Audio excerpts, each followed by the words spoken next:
Saya bukan alumnus Lemhanas, saya mengajar di Lemhanas. Satu waktu saya ngajar tentang global security, saya seorang kolonel angkat tangan. Pak Rocky, terangkan pada saya apa pendasaran filosofis dari tindakan kudeta. Anda bayangkan pertanyaan itu. Karena di dalam sejarah kudeta, kedudukan kolonel itu strategis untuk memimpin kudeta. Dari Nasser sampai Bonassa segala macam. Dia ucapkan itu karena dia tahu ini ada forum akademis. Dia ingin tahu secara detail tuh. Saya terangkan apa dasarnya. Apa yang membolehkan kudeta dan apa yang tidak. Apa yang boleh dilakukan dalam keadaan perang, di dalam jus in bello dan jus bellum, jus ad bellum. Kayak itu pelajaran-pelajaran filosofis. Nah sekarang kita mau lihat misalnya apakah kalimat yang diucapkan oleh kolonel tadi itu memerlukan klarifikasi? Tidak diperlukan karena itu masuk di dalam diskurs akademik itu. Maka kita berdebat di situ. Sekedar contoh karena you ingatkan Lemhanas itu. Kita pindah pada istilah tadi Pak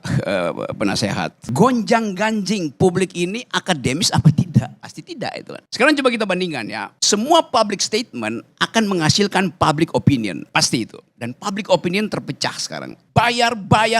Public statement diucapkan di depan publik menimbulkan kontroversi. Bandingkan public statement bayar dengan public statement yang bunyinya hidup Jokowi, hidup Jokowi, hidup Jokowi. Apa bedanya? Dua-duanya public statement. Status ontologinya adalah public statement. Si penyanyi yang bilang bayar perlu klarifikasi karena itu public statement mesti diklarifikasi. Arahnya apa? Presiden Prabowo mengucapkan hal yang sama. Siapa yang mau klarifikasi? Buat fairness dalam demokrasi itu. Dua-duanya menimbulkan public opinion. Dua-duanya menimbulkan gonjang-ganjing. Si seniman dengan kecerdikannya membuat diksi itu tuh. Jadi polisi, bayar polisi. Mau jadi polisi, bayar polisi. Kan begitu tafsir epistemiknya tuh. Mau jadi presiden, puji presiden. Sama statusnya.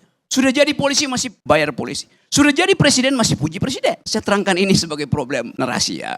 Nggak ada urusan saya dengan kekuasaan. Tetapi supaya fair, kita mau nilai juga kecerdasan publik itu sudah melampaui kemampuan tipu-tipu kekuasaan. Itu intinya tuh. Jadi kita mau anggap bahwa ini betul-betul terbuka satu prosedur demokrasi untuk mulai memilah mana yang menyebabkan orang ingin memuji, mana yang menyebabkan orang ingin mencaci itu. Kalau kita belajar hermeneutics itu, ilmu tafsir tentang narasi, tafsir tentang undang-undang. Sangat mungkin si pembuat lirik bayar ini sangat mencintai polisi itu. Karena itu reverse logicnya dia bilang, kesel gue karena bahkan mau jadi polisi mesti bayar tuh. Artinya dia memang ingin jadi polisi, tapi dia ingin polisi itu bersih kan. Begitu psikologi terbaliknya kan. Hal yang sama bisa kita terapkan pada cara menganalisa narasi Presiden Prabowo. Hidup Jokowi, hidup Jokowi, hidup Jokowi. Jangan-jangan itu bukan pujian, tapi semacam satire.